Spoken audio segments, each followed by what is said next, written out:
Yes guys, welcome back to another video of mine, and this is going to be me reviewing the Tottenham Hotspur 1, Leeds 1 match. Let's get into it. Now, that performance was a bit of an iffy one for me. I thought we were on and off in that game. We had our highs, we had our lows. But I believe that we should have won that game, man. We should have won that game.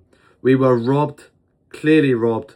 We should have had a penalty, and I still can't believe we were not given the penalty right at the end there on James Maddison. Can't show a bit.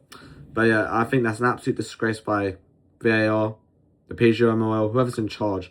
An absolute joke. And you know what? I'm so happy that James Maddison called him out on his Instagram story. I'm so happy he done that. For once, a Tottenham player has not been scared to call him out.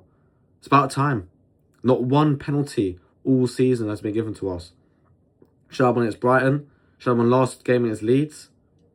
Should have had one against Sunderland as well. So all these penalties, these shouts are coming in this important running for us. Yet we're not even got given one. It's a joke. Honestly, it's beyond a joke. But I'm not going to blame the loss or the draw. Sorry, it feels like a loss. I'm not going to blame the draw on that referee decision solely. I believe we had a moment of recklessness from Matis Tell, the guy who scored the goal for us as well, to pass 1-0 up. An absolute beauty, by the way. And it's just brain dead, man. Why are you attempting a bicycle kick clearance in your own box? You're calling for a penalty, bro. You're calling for it. And you know what? Yeah, that refereeing performance overall was an absolute joke, by the way. How has he not even seen that in real time and given the penalty? Why is it taking VAR 5 to 10 minutes to even give that as a penalty? That's ridiculous. And why does he have to go look at the monitor as well? Can't VAR say to him, it's a clear pen, mate. Just give the penalty. Why did he have to go look for that? It's a clear and obvious penalty. This VAR thing is an utter joke. Yeah, an utter joke. But performance-wise, like I said, we were up and down. We had our moments. Leeds had their moments. I do believe it should have certainly been a draw in the end. Kinski did make some vital saves, so I think Kinski has worked a lot more harder than what I think Carl Darlow was in goal, actually, or maybe Lucas Perry had to do. So, yeah, I think for me as well, it looked like Leeds didn't get out of first gear, man. Not even second gear. I don't remember a time where Leeds actually fully tried. It didn't look like they were trying. And yet they were still able to create so many chances against us and cause so many issues for poor defence, shall I say. I think our best player on the night was... Who's our best player? Our best and worst player, I guess, was Matis Tell. I mean, I thought he had the most impact on the game. I don't know, man. He's the best player for me and also the worst player for me. So it's a bit of an odd one, really. If anything, I'll give James Maddison. So I thought when Maddison came on, he changed the game completely. He was actually playing like a guy who was who hasn't even been injured for this long. It's crazy to me. So props to James Maddison, and I hope the FA or PGMOL do not ban him for the next game against Chelsea or the game against Everton, because we need him for the last 2 games.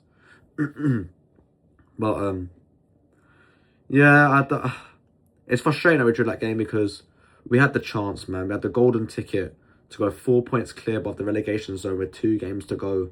And with West Ham travelling to Newcastle on Sunday at 5:30, you felt like it would be dead and buried. You know what I mean? Especially after being 4 points behind, the psychological effect that would have had on West Ham players could have been over before the last game, before we even kicked the ball for match week 37. But it's not the case, unfortunately. It wasn't to be, unfortunately. And now we have to hope and pray that Newcastle at least beat West Ham. I cannot see West Ham. We cannot have West Ham even getting a point. We need because we got Stamford Bridge to worry about. We have to go to Stamford Bridge and get a draw at least. Get a draw at least. We have to go to the final game secure. If we go to the final game 3 points clear, we're safe. Unless West Ham win fucking 15-0, which I don't think they'll do. On the other hand, if Spurs don't beat Chelsea and West Ham actually win, I don't see a way out of this. It will be very hard to get out of the relegation battle. We need at least to win away at West Ham on the last day, and we need to win at home for the very first time in the league in 2026, at home to a strong Everton side who play well away from home in the Premier League. So that game, for me, it all falls down to match week 37. I believe whoever doesn't capitalise on each other's downfall in that game week, in the next game week, they're gone. They're gone, in my opinion.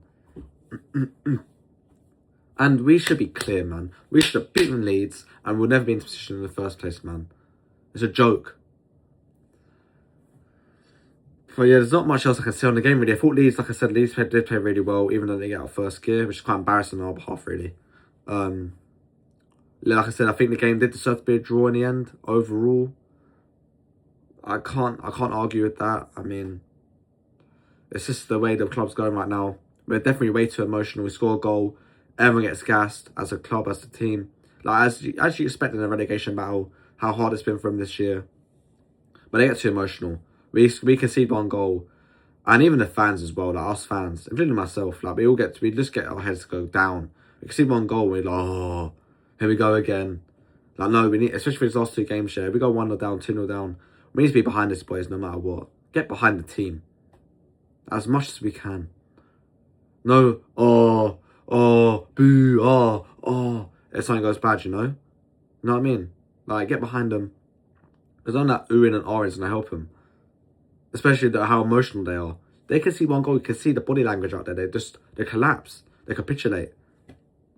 We all 1-0 up. They over-celebrate. I love it. I love the passion they show. I love that they care so much. But it's a time and a place, you know? Win the game and then you go and celebrate. Like, yeah.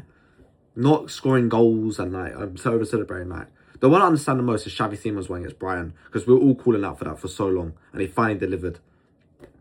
But that's my thoughts on the game. I have nothing else to really say about it. If you did enjoy the video, don't forget to leave a like, leave a comment on what your thoughts on the game was. And as always, don't forget to subscribe and calm on you Spurs.